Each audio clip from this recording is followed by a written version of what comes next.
The goal of today's lesson is to solve a system of equations using a technique that we call substitution. When you think about substitution, you should be thinking about the word replace. You're going to be replacing something with something else. So in the spirit of replacement, I thought it would be cool to start out with one of those picture puzzles that you might have seen either in social media or on the internet. And this one happens to have anchors, ships, suns, and we're trying to use addition. Those are not division signs, they're addition signs. We're trying to use addition to figure out what each of these symbols are equal to. Once you've figured out what each of those symbols are, please then find out what the question mark is equal to. Pause the video, see if you can answer what each of those symbols are and what the question mark represents. When you're ready, push play to see how you did. Hopefully you got that the anchor is worth 10, because 10 plus 10 plus 10 is 30. You got that the ship is worth 5, because 10 plus 5 plus 5 is 20. And that you got the sun was worth 2, because 5 plus 2 plus 2, or 5 plus 4, is 9. Then, if you know that, then we have a ship that's worth 5, a sun that's worth 2, and an anchor that's worth 10. If you got the answer of 70 as the question mark, you made a careless error. Remember that the order of operations matters here, which is our GEMDAS. This is telling us that multiplication comes before addition. And if you looked closely, this symbol was a multiplication symbol. So if we do that first, 2 times 10 is 20, plus 5 more gives us that the question mark is worth 25. I decided to start this lesson off with one of these picture puzzles because it deals with replacing numbers for images.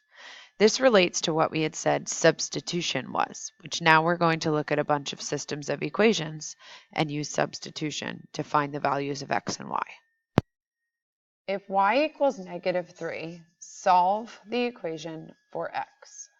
So I'm going to replace or substitute -3 in for y. -3 equals 3x minus 5. Please pause the video to solve this equation for x and play once you're ready. Hopefully you saw that x was equal to 2/3. Please do not write this as a repeating decimal.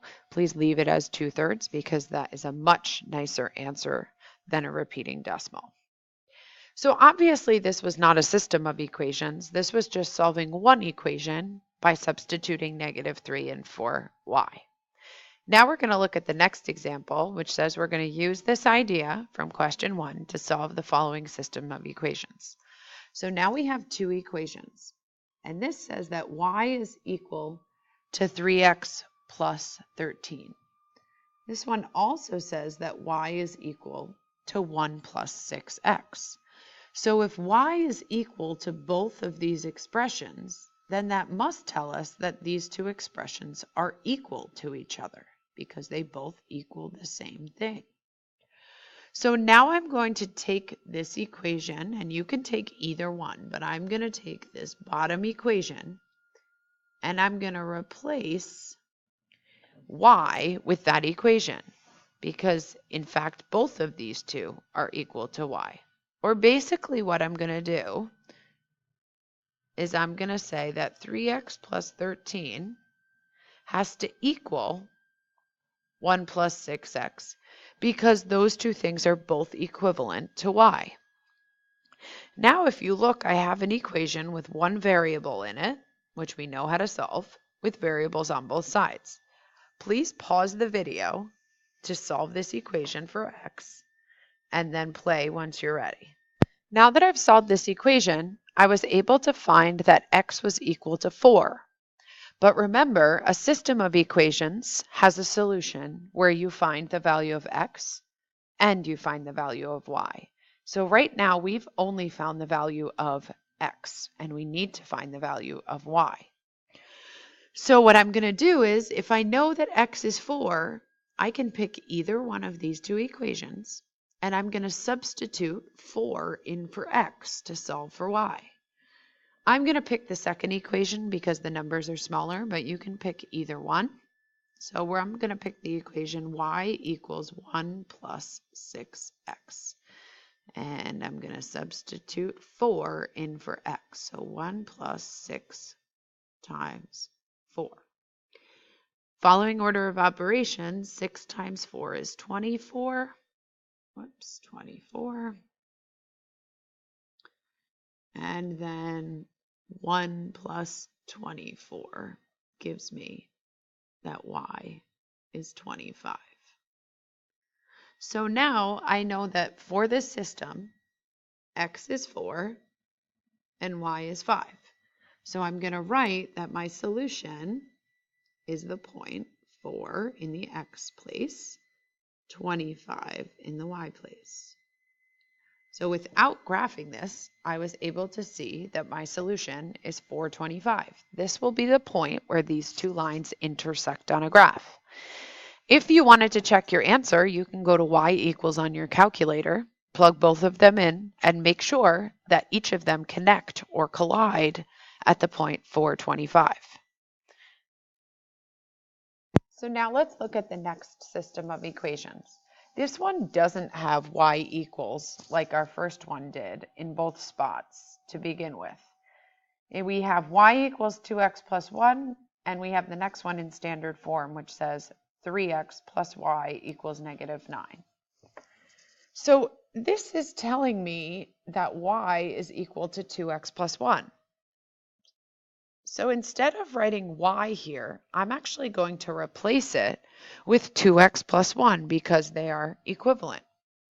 So I'm going to write my new equation as 3x, and instead of writing y, I'm going to write plus 2x plus 1. And then I'm going to write equals negative 9. So notice how this whole thing was put in place of y, because we know that y is equal to 2x plus 1. So I'm substituting it in. That's why this is called substitution. So now from here, I'm just going to solve this like a normal equation for x. Pause the video, solve for x, and check your answer. Hopefully you saw that x was equal to negative 2. But remember, we're not finished because this is a system of equations.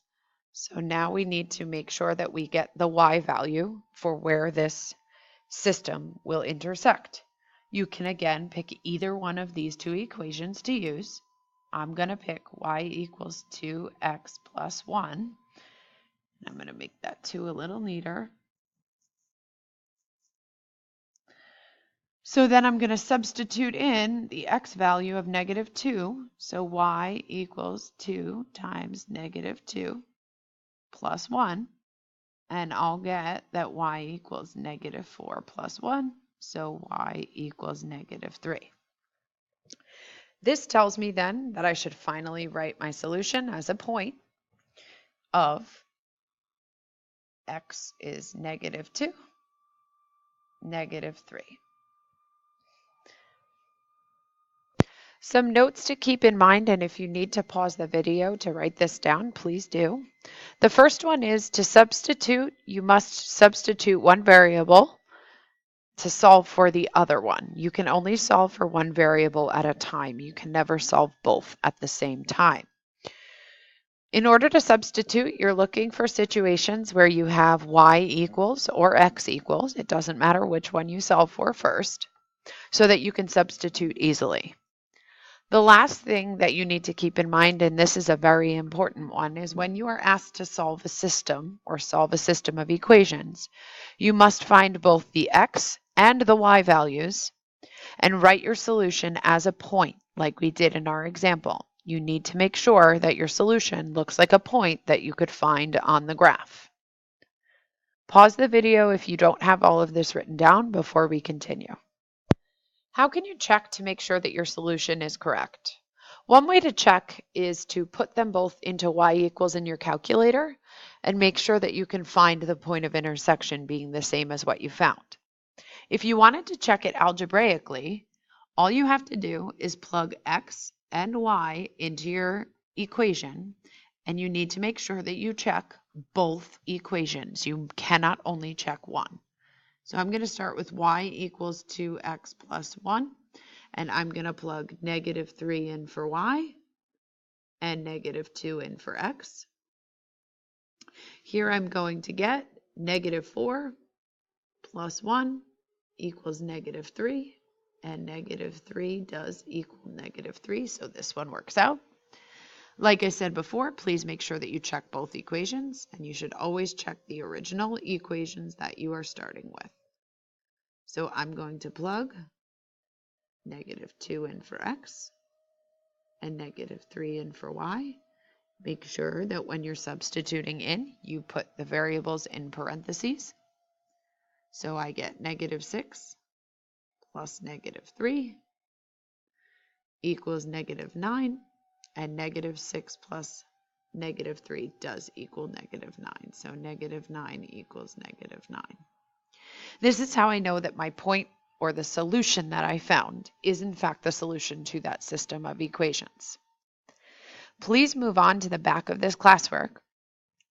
You may stop and ask questions if you need to, but please make sure that you check all of your answers with the answer key that I have left for you to check.